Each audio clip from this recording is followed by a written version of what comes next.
Praise the lord. దేవుని నామానికి మహిమ కలుగును గాక.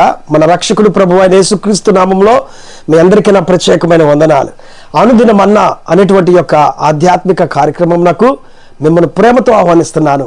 ఈ వాక్యాల చేత మీరు ఎంతగానో బలపరచబడుతున్నారని నేను నమ్ముచున్నాను.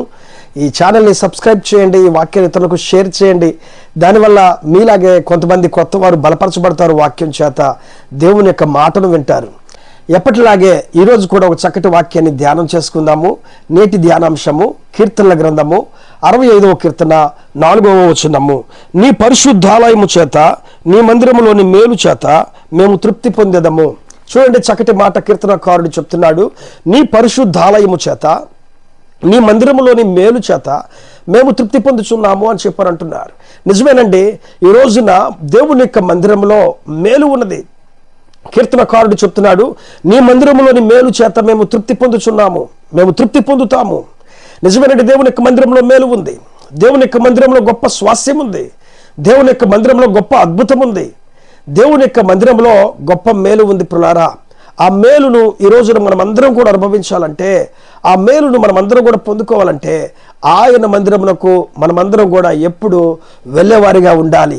కీర్తనకారుడైన దావీదు అంటాడు, యెహోవా మందిరమునకు జనులు వెళ్దుమని నాతో అన్నప్పుడు నేను సంతోషించాను అని చెప్పాను అంటాడు. దేవుని మందిరానికి ఎప్పుడు వెళ్దామా అని చెప్పని జనులు అనగానే ఆయన సంతోషిస్తూ వెళ్దాం పాండే అని చెప్పనేవాడంట. ఇంకా అంటాడు, నీ మందిర ఆవరణంలో దేవా ఒక్క దినము గడుపుతా 1000 దినముల కంటే శ్రేష్టము అని చెప్పానని అంటాడు. దేవుని మందిరంలో గొప్ప శ్రేష్టమైన అనుభవం ఉంది.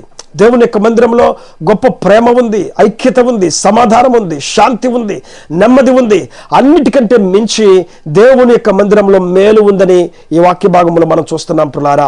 బైబిల్ గ్రంథంలో మీరు చూసినట్లయితే హన్నా తన భర్తను తీసుకుని షిలోహులోని దేవాలయానికి వెళ్ళిపోయింది. షిలోహులోని దేవాలయంలో కూర్చొని కన్నీరు కార్చుచు ప్రార్థన చేస్తుంది. ఏమనో తెలుసా?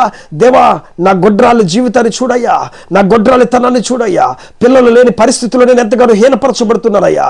సొంత కుటుంబీకులే నన్ను త్రోసివేసే పరిస్థితి, సొంత కుటుంబీకులే నన్ను త్రోసివేసే పరిస్థితి, ఎవరు కూడా నన్ను పట్టించుకోలేని పరిస్థితి. నాయనా, నాకు కలిగిన శ్రమను చూసి నీ సేవకురాలైనా నాకు ఒక చక్కటి మగబిడ్డనిస్తే నాయనా వాడిని పాలు విడిచిన దినమున నీకే సేవకుడిగా సమర్పిస్తానయ్యా అని చెప్పి మందిరంలో కూర్చొని మోకరించి కన్నీళ్లు పెట్టుకుని మందసం దగ్గర ప్రార్థన చేస్తే ఆమె అన్నపానములన్నీ ముగించుకొని ఇంటికి వెళ్ళేసరికి దేవుడు ఆమె చేసిన ప్రార్థన ఆలకించి ఆమె గర్భమును తెరిచి చక్కనైన బిడ్డను దేవుడు ఆమెకు అనుగ్రహించినట్లుగా, సమూయేలు ప్రవక్తను దేవుడు ఆమెకి బహుకరించినట్లుగా బైబిల్లో మనం చూస్తున్నాం. మందిరంలో మేలు ఉంది ప్రియులారా.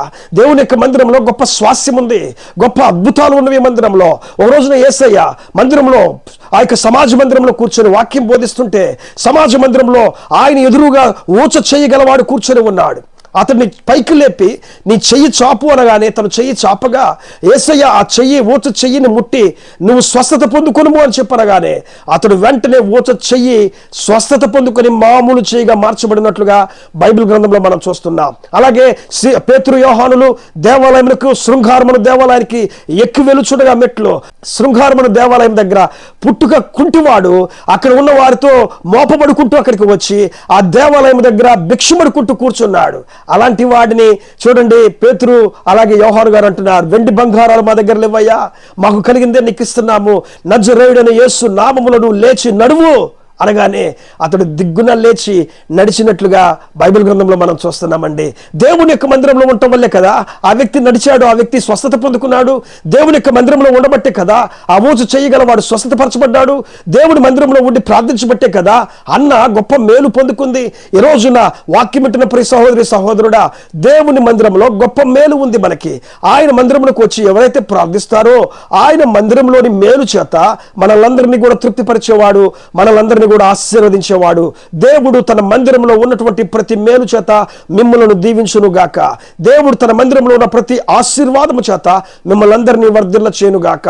ఆమేన్. ప్రేమ కలిగిన తండ్రి, గొప్ప దేవుడు యేసయ్య, ఇదిగో నా తండ్రి వాక్యమును ఎంతమంది అయితే విని ఉన్నారో, చదివి ఉన్నారో వారి జీవితంలో మీ అద్భుతమైన కార్యాలు జరిగించి యేసయ్య నీ పరిశుద్ధాలయం తట్టే వారు చూస్తుండగా నీ మందిరంలోని మేలు చేత తృప్తిపరచమని ప్రార్థిస్తూ నీ మందిరంలోని గొప్ప అద్భుతాలతో వీరి కుటుంబాలను నింపి వీరి జీవితాలను ఆశీర్వదించమని యేసు నామములో ప్రార్థించి అడిగి వేడుకుంటున్నాము పరమ తండ్రి. ఆమేన్, ఆమేన్. అందరికీ వందనాలు. Praise the Lord. దేవుడి చిత్తమైతే మరలా రేపటి రోజున మరలా కలుసుకుందాం ఇదే టయానికి. అప్పటి వరకు దేవుడు తోడుగా ఉండి మిమ్మల్ని వర్ధిల్ల చేయనుగాక. ఆమేన్. Praise the lord.